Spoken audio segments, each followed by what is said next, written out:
subscribe and share. Hello friends, आज का हमारा टॉपिक है पृथ्वी किस पर टिकी हुई है। आखिर हमारी पृथ्वी जिस पर हम रहते हैं वो किस पर टिकी है। अगर आप एक जिज्ञासु व्यक्ति हैं तो आप एक ना एक बार तो यह जरूर ही सोचेंगे, और आप अगर यह बात बहुत अच्छे तरीके से जानते भी हैं तो आप पृथ्वी का निरंतर सूर्य के चारों ओर चक्कर लगाने का कारण तो शायद नहीं जानते होंगे। चलिए, आपको हम बिना इधर उधर की बात किए बिना इस बात को सीधे सीधे समझाते हैं। जैसा कि आप कुछ वीडियोस और इमेजेस में देखते हैं कि पृथ्वी सूर्य के चारों ओर चक्कर लगा रही होती है और पृथ्वी के नीचे कुछ भी नहीं होता है, बिल्कुल खाली अनंत तक फैला हुआ अंतरिक्ष होता है। ऐसा ही कुछ असल में भी होता है। एक साधारण व्यक्ति तो यही जानता है कि पृथ्वी सूर्य के गुरुत्वाकर्षण शक्ति के द्वारा सूर्य से बंधी हुई है, यानी ग्रेविटी से। पर वह कौन सी ऐसी शक्ति है जो पृथ्वी को कभी भी क्षेत्र को छोड़ने नहीं देती है, और क्या कारण है कि पृथ्वी सूर्य के चक्कर लगाती रहती है। अच्छा, जरा एक बार यह सोचो कि अगर पृथ्वी सूर्य के गुरुत्वाकर्षण शक्ति से बंधी हुई है तो पृथ्वी सूर्य के गुरुत्वाकर्षण से ही सूर्य के अंदर क्यों नहीं समा जाती है ना ये एक मजेदार प्रश्न। और अगर गुरुत्वाकर्षण वह शक्ति नहीं है तो पृथ्वी आखिर किस चीज पर टिकी हुई है। हमारी पृथ्वी आखिर किस पर टिकी है। हम सब जानते हैं कि पृथ्वी अपने अक्ष पर 24 घंटे में एक बार घूमती है, और इसी वजह से ही दिन और रात होता है, और इसको पृथ्वी का रोटेशन कहते हैं। और इस मोशन के साथ ही पृथ्वी सूर्य के चारों ओर चक्कर भी लगाती रहती है, जिससे पृथ्वी पर एक साल कंप्लीट होता है, जिसे पृथ्वी का रिवॉल्यूशन कहते हैं। अब आप रिवॉल्यूशन और रोटेशन में कंफ्यूज नहीं होना। पृथ्वी सहित सौर मंडल के सभी ग्रह सूर्य के चारों ओर सूर्य के अति विशाल ग्रेविटी के कारण सूर्य का चक्कर लगाते रहते हैं। अब सवाल ये उठता है कि सूर्य का गुरुत्वाकर्षण क्षेत्र इतना ज्यादा विशाल कैसे बन गया। चलिए इस बात को समझते हैं। अब मान लीजिए कि ये स्पेस एक बहुत ही बड़ा विशाल चादर के समान है, जिस पर सूर्य एक बहुत ही बड़े और भारी गेंद के समान रखा हुआ है, जो स्पेस यानी चादर में गड्ढा बना रहा है। और सूर्य द्वारा बने हुए गड्ढे के कारण बाकी छोटे छोटे गेंद भी इस बड़े केंद्र की तरफ आकर्षित होते चले जा रहे हैं। सूर्य द्वारा यह कर्व एक बहुत ही बड़ा गुरुत्वाकर्षण क्षेत्र का निर्माण करता है। यह थ्योरी महान वैज्ञानिक अल्बर्ट आइंस्टाइन ने दी थी, अंतरिक्ष में गुरुत्वाकर्षण के प्रक्रिया को समझाने के लिए, जिसे जनरल रिलेटिविटी थ्योरी कहते हैं।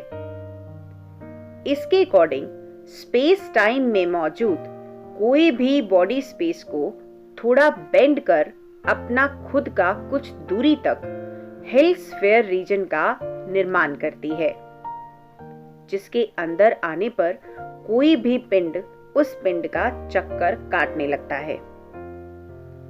अब देखिए, पृथ्वी और सूर्य के साथ भी ऐसा ही होता है। पृथ्वी सूर्य के स्पेस टाइम में कर्वेचर क्षेत्र में आकर सूर्य का चक्कर लगाती है, लेकिन पृथ्वी सूर्य के गुरुत्वाकर्षण के कारण सूर्य के अंदर समाती क्यों नहीं है।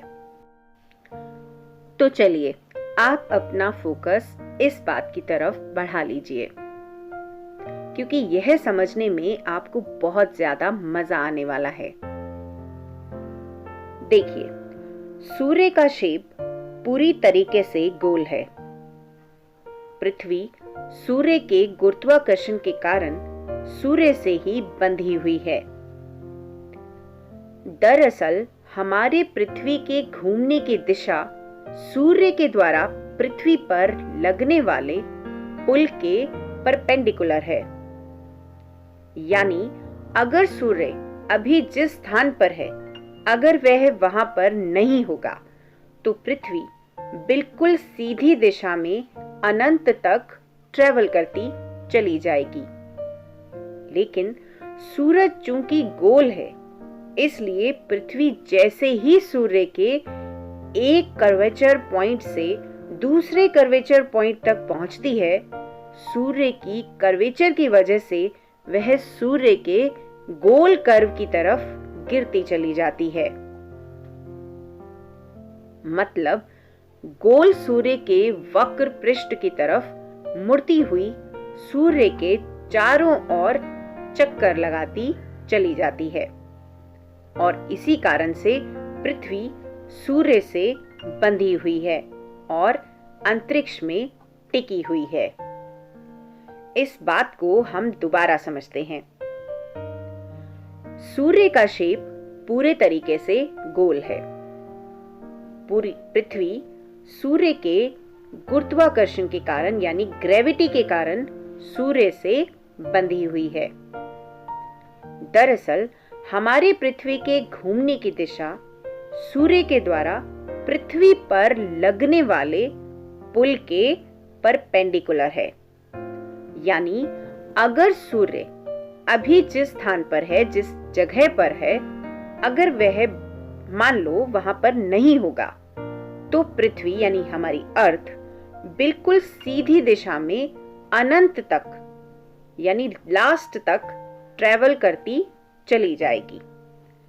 लेकिन सूरज चूंकि गोल है, ये हम सबको पता है कि सूरज गोल है, इसलिए पृथ्वी जैसे ही सूर्य के एक कर्वेचर पॉइंट से दूसरे कर्वेचर पॉइंट तक पहुंचती है, सूर्य की कर्वेचर की वजह से वह सूर्य के गोल कर्व की तरफ गिरती चली जाती है, ऑटोमेटिकली गिरती चली जाती है। इसका मतलब ये हुआ कि गोल सूर्य के वक्र पृष्ठ की तरफ मुड़ती हुई सूर्य के चारों ओर चक्कर लगाती चली जाती है, और इसी कारण से जो हमारी पृथ्वी है वो सूरज से बंधी हुई है और इस अंतरिक्ष में टिकी हुई है। असल प्रश्न तो यह है कि पृथ्वी इतनी तेजी से वेलोसिटी से घूम क्यों रही है? आखिर हमारी पृथ्वी घूमती क्यों है? अब सवाल ये आता है कि हमारी पृथ्वी घूमती क्यों है, यानी कि अर्थ रोटेशन। पृथ्वी सहित सौर मंडल के बाकी के ग्रह घूमते क्यों रहते हैं? ये भी एक बड़ा इंटरेस्टिंग सवाल है कि हमारी पृथ्वी सहित सौर मंडल के जो बाकी ग्रह हैं वो रोटेशन क्यों होते रहते हैं, घूमते क्यों रहते हैं? आप लोगों को पता होगा कि पृथ्वी अपने अक्ष के सापेक्ष घूमती रहती है, राइट? इसके साथ पृथ्वी सूर्य का चक्कर भी काटती रहती है। लेकिन अर्थ अपने अक्ष के सापेक्ष घूमती क्यों रहती है? मेरे कहने का मतलब है कि आप ये तो जानते ही होंगे कि जो अर्थ है वो सूर्य का चक्कर लगाती रहती है, लेकिन पृथ्वी अपने अक्ष के सापेक्ष लट्टू की तरह घूमती क्यों रहती है? चलिए आज हम इस सवाल को भी जानते हैं। यह जानने के लिए हमारी पृथ्वी अपने अक्ष पर लट्टू की तरह घूमती क्यों रहती है, इसके लिए सबसे पहले यह जानना होगा कि हमारी पृथ्वी का निर्माण कैसे हुआ। दरअसल हमारे सौर मंडल में जितने भी ग्रह हैं, यह इस ब्रह्मांड में जितने भी ग्रह हैं, उन सब का मूल छोटे छोटे पार्टिकल ही होते हैं, जो कि धूल कण के बादल के रूप में मौजूद होते हैं और इन्हें नेबुला कहते हैं। हमारे सूर्य का जब निर्माण होने को हुआ, तब कुछ धूल गैस के बादल आपस में ग्रेविटेशनली कोलैप्स होकर एक जलते हुए गोले का निर्माण किए, जिसे आज हम सूर्य के रूप में जानते हैं। इसी सूर्य के चारों ओर कुछ बचे हुए धूल कण चक्कर लगा रहे हैं। जो ठोस धूल कण थे वो आपस में जुड़कर 4 बड़े बड़े पथरीले पिंडों का निर्माण किए, जो कि स्थलीय ग्रह कहलाए। उन्हीं में से एक हमारी पृथ्वी भी है, और जो हल्की गैस के बादल थे वो सौर हवा के द्वारा बहा लिए गए और सूर्य से थोड़ा दूर गैस जॉइंट ग्रहों का निर्माण किया। अब आपको यह हम बताते चलें कि पृथ्वी का जब निर्माण भी नहीं हुआ था, यानी जब पृथ्वी धूल कण के छोटे छोटे कणों के रूप में थी, तब से ही अर्थ जो है वो घूम रही है। चलिए आपको पूरी बात बताते हैं। आपको आज से 4.5 अरब साल पहले, यानी 4.5 अरब साल पहले, जब अपने सौर मंडल का निर्माण हो रहा था, वहां लिए चलते हैं।